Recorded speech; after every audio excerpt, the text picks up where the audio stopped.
Sylvia Garcia temporarily suspended me after we got back from Nashville, and as the court records will show, she just did it out of meanness and a tyrannical attitude that she had and that she maintained, like, I'm powerful and nobody can do anything to me. Well, you know what? These court records obviously are going to show differently, because we show that they never produced a Form 201. It's a Form 201 that the city of Houston requires if anyone gets suspended officially. That was not in my personnel file, and it has never been, because Sylvia Garcia never filled one out. She was running her own little kingdom there, what she perceived to be her own little kingdom, and doing whatever she wanted with people. She suspended not only me, but this other man named Charles Carden. She suspended us both. I don't know if a Form 201 was ever filed in Charlie's personnel file, but none was filed on me. After that, things went on, time went on, and she indefinitely suspended me, okay?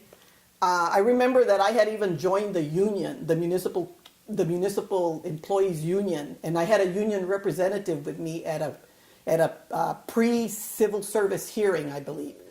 And she told her, the union rep told Sylvia, you cannot indefinitely suspend her without a proper hearing here. And she said, no, I'm going to do it. I'm going to do it. See, so she had a lot of emotions invested in this, where we were like, what's going on here? Well, it's because she didn't have her way. She didn't get her way. And this had been stemming since Nashville. Nashville had occurred in 95, and we're moving on to 96 here, going into 97. And so I went through the system, which was the normal way to do it. I wasn't going to go to the mayor or anything like that. You have to follow a system, okay? When you become a City of Houston employee, you are asked to sign for a manual, a handbook, and you have to sign it and date it, that I was apprised of this information, and this is, if anything ever happens, this is how we have to go through the system. And to go through the system, you had to go through the Civil Service Commission. Well, I did that, okay? And then after the Civil Service Commission, after I had exhausted all my remedies through the city, available to me through the City of Houston to appeal the temporary suspension and the indefinite suspension, then it evolved into a regular district court case. And that case was filed, the 97-22132 case was filed on April 25th, 1997. I did not let any grass grow under my feet. Within 2 days after March 10th, let's say March 12th, I was already filing my grievance. I mean, it takes time to put it together and all that, just a little time. But I put it in motion as fast as I could. And again, the date was March, not even a couple of days went by and I had already filed it. I went through the proper channels. I went through the court system, and that grievance is still a live grievance today. Even as I speak, it's still a live grievance. When they use the term indefinitely suspended, that means it can go on for days, weeks, months, years, decades, and I'm still indefinitely suspended, okay? My case has never been adjudicated. When we got to the district court level, the sexual harassment aspect of it, and the motion for new trial will show that the sexual harassment aspect of my grievance was suppressed. Number one, by Sylvia Garcia, who I repeatedly would send notes to the human resources people, telling them, well, Sylvia Garcia has not responded to my grievance. And they told her, you have to respond to this lady's grievance. She was supposed to have responded within 5 days. There's one, and it's in the court records, grievance that shows, one of my notes to the human resources people, using the proper form. More than a whopping 100 days have gone by and still no response from Sylvia Garcia. When push came to shove and she was told by human resources, you have to respond, she still didn't respond. She put Ana Otero, this woman who she called chief of staff of hers, she got Ana to pinch hit for her. She was not willing to face me, okay? Sylvia Garcia was not willing to face me. she had Anna pinch hit for her. And then the court records will show too that Anna wrote, well, Anna said, this is between you and the judge. So she too chickened out, okay?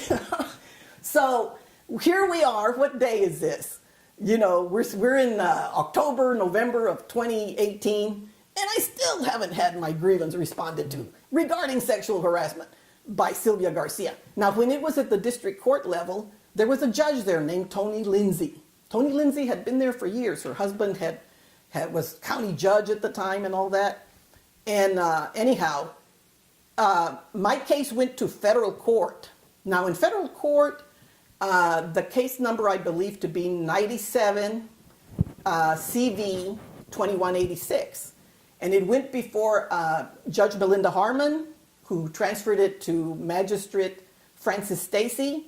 And Francis Stacy ruled on my matter, and she said she has whistleblower claims that are not federal claims. It's under the Texas Whistleblower Act.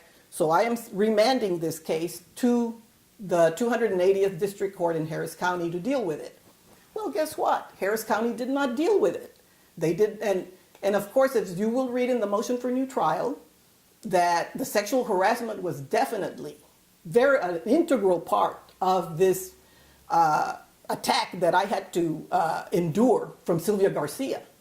You know, because she didn't have her way, she decided to, just get rid of me, okay? Get rid of me, you know. And so here you have Judge Lindsay giving the jury the wrong charge and totally eliminating any mention of sexual harassment in her court. And not only that, Judge Lindsay, she did a very big disservice to the community, to the litigants in this case, when she said, well, we went to trial October 12th through October 19th of 1998. My attorney at the time, Susan Eisner Hyatt, filed a motion for new trial within the 30 days that someone needs to file a new trial, motion for new trial. She did it in a timely manner.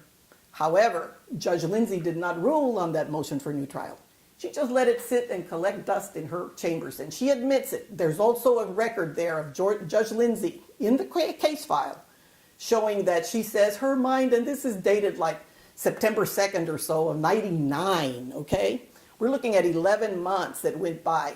My case was collecting dust in her chambers. And then she contacts the attorneys via that note that I mentioned. And she says, my mind is hazy about the details of this case.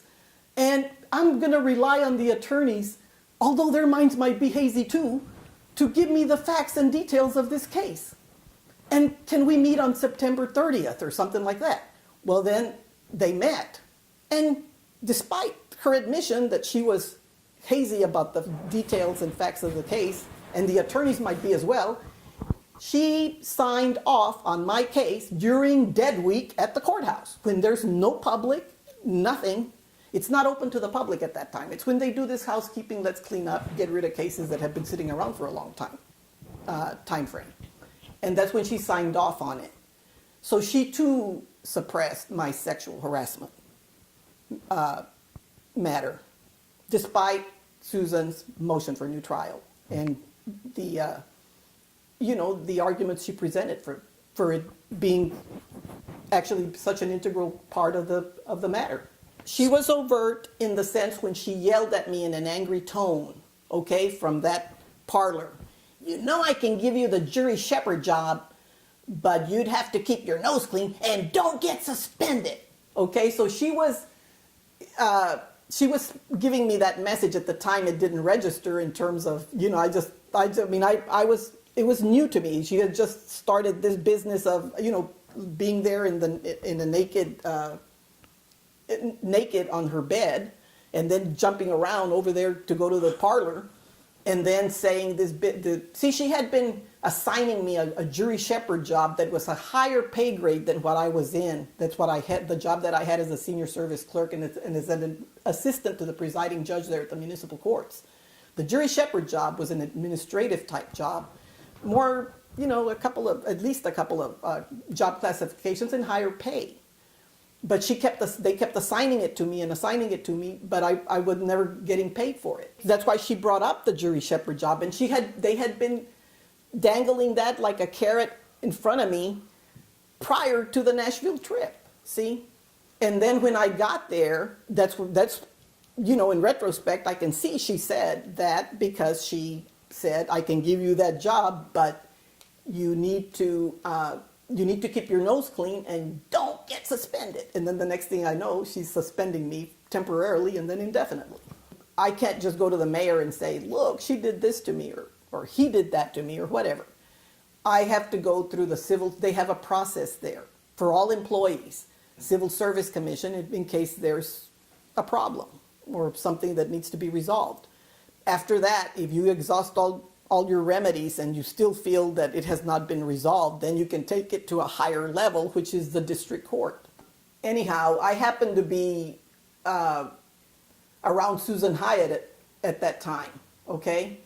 And she said, that doesn't sound right. What's been happening to you at the city, And so it just evolved to where she just told me one day, okay, you're gonna have to sue the city. The Civil Service Commission is not helping you. Susan Hyatt is the attorney who handled my case at the district court level, and then I ended up suing her, Sylvia, and Patrice Barron for interfering in my case, and Susan for concealing to me the date in which I could appeal the ruling by Judge Lindsay to a higher court. The support is there. In fact, I have called press conferences before. One to talk about Sylvia Garcia not passing an FBI background check. And I believe the only one who ran something at the time was Channel 39, back in Houston, and they were kind of more like a news channel. And I remember they were the only ones who ran something, if I remember correctly. I don't have any regrets about what I did because I certainly spoke up. I actually put it in writing even before I was temporarily and indefinitely suspended. It was Sylvia Garcia who chose to do this and chose to do this and still continues. She doesn't want anybody to hear this. And she still has not spoken about, because it still continues to do this about the sexual harassment. Any female or male who's been harassed, speak up, put it in writing. Well, lawmakers and people in office, they're actually there as a privilege, not a right. And they should really take these type of complaints seriously. Because if they suppress them, like Judge Tony Lindsay did, like Sylvia Garcia did, like Sylvia Garcia is still doing, trying to suppress, what good are labor laws for? What good are sexual harassment laws for? They're just there as a facade, as a fantasy that you will get help and you will get relief and a remedy through the system. Then why even waste your time being a lawmaker if you're going to break the laws that are in place? They're in place for a reason. As far as an apology from Sylvia R. Garcia, I asked for one early on, and it's part of the grievance that is still to be dealt with. Like I said before, my grievances are still live grievances. The fact that they are still live grievances actually is a plus for the system itself. The system works. It's people like Sylvia Garcia and Judge Lindsay who abuse the system that actually suppress the system and make the system fail. I mean, here I am talking about my case, 21 years after I filed it in April of 1997? I mean, that's a long time, don't you think? And 23 years after this Nashville incident and all these other collective incidents that happened in the office, and she moved me from that deluxe cubicle at one time to a dilapidated desk down the hall. Just psychological abuse. The Civil Service Commission was more like a kangaroo court, as was Tony Lindsay's court, okay? And was the other court that I went to on the other lawsuit, the one run by Patricia Hancock, okay? They know what, I mean, attorneys use formulas. I am not an attorney, so I cannot put a dollar amount on it. But there are such things as exemplary damages, which actually point to the defendant or the ones who are being alleged to have committed a civil wrong. There's punitive damages for punishing those, exemplary to make them an example, and compensatory to compensate the victim. I know that they use a formula for that, and I don't know how it's dealt with, but I leave it up to the system. The civil service commissions across the country, I guess, not just the city of Houston, but also the court systems. The laws are in place. They're good, effective laws. Because of the one law that exists that says, that states that indefinite suspension, a grievance is still open. My case is still alive this day, 21 years after it was filed. Okay? It's the people along the way. It's the characters the actors along the way, like Sylvia Garcia. Suppress. Suppress, suppress. Get somebody to pinch hit for her. Anything to get away from having to deal with this sexual harassment. Okay? The Judge Lindsay's too. Oh, we're not going to discuss sexual harassment in my court. No, no, no. So where do we end up? Sylvia Garcia, right now, from what I understand, is running for Congress. Well, let her win. I mean, let her run. And if she loses, I have alerted the Texas Senate, okay, about it. They'll deal with her, okay? Now, if she decides to give up her seat, she still, they'll still have to deal with it some one way or another. But if Sylvia Garcia leaves the Senate, that'll in itself be a huge statement on her part. She does not want to discuss it, okay? Mm-hmm. But should she win this election, she's trying to be a congresswoman. There's always the House Ethics Committee within Congress. Did she want to talk about it in the grievance at the very beginning, or in Civil Service Commission, or even in Judge Lindsay's court? She brought herself up the ranks up to the Texas Senate. Still won't be discussing it there. I don't know if it will at this point. But she comes up here to Congress. There's an ethics committee. I'll make sure everybody on that committee has a copy of my affidavits, and also refer them to the case numbers that are there in the Harris County, Chris Daniels, Harris County District Clerk records. It's not just the District 29 voters in Houston. Mm-hmm. It's voters all across everywhere, any district, any state, anywhere. Do your homework. You think that if I'm a Democrat, I'm going to go vote for Sylvia Garcia because she's wearing a Democrat label on her cards or whatever she's passing out saying, I vote for me for Congress? No, I'm going to do my research. Also, very important, do your research on these judges. Look them up in the state bar. See if they have had any kind of disciplinary action filed against them or anything. Just because they're saying, I'm Mary Jane Doe and I'm running for judge. Mary Jane Doe can have a rap sheet a mile long and you don't even know it, but just because she's a Democrat or she's a Republican, you're going to vote a straight ticket and you're going to vote for this person. Do your homework. That's what I used to tell my students at A-Leaf School District. Right. Do your homework before you cast your ballot. Christine Blasey Ford account of what happened between her and Brett Kavanaugh. Number one, Mr. Kavanaugh at the time was a minor, okay? It was an isolated incident. It was a one-time occurrence. Again, he was a minor. What happened with me happened at the time that I was maybe 42, and this woman was 44, and she was a public official in a capacity as an official, okay? So, and it was not an isolated incident. This was a pattern of behavior that went on, and it still continues to this day. When you think about the suppression, this facade that she was fighting with Lloyd Kelly at one time. Lloyd Kelly was the city controller of the city of Houston.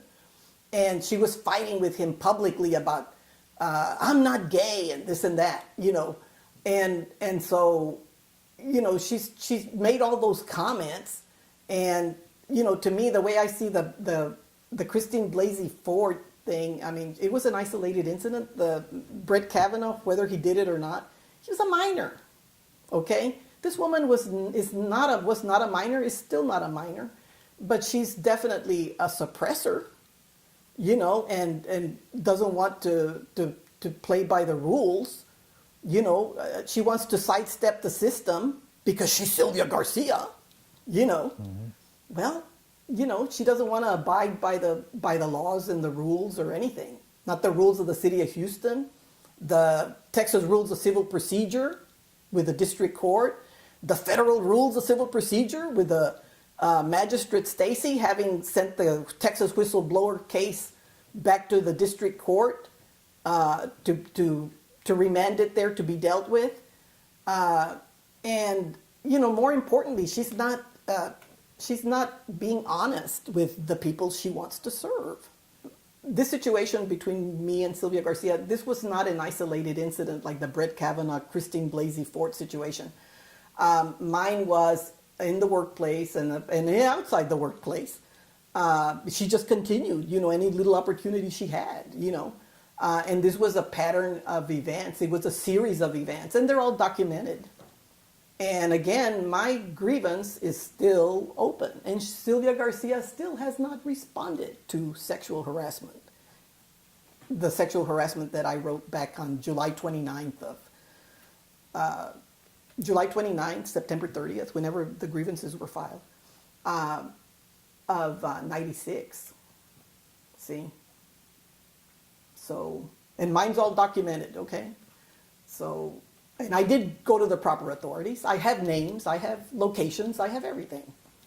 So let's hope that the system doesn't fail, and even if I have to go down the street to the Congressional Ethics Committee office and get set up for something should she be elected to Congress, then we'll move from the Civil Service Commission or the grievance, which could have been kept private and dealt with. It'll have a different audience. It'll have a larger audience.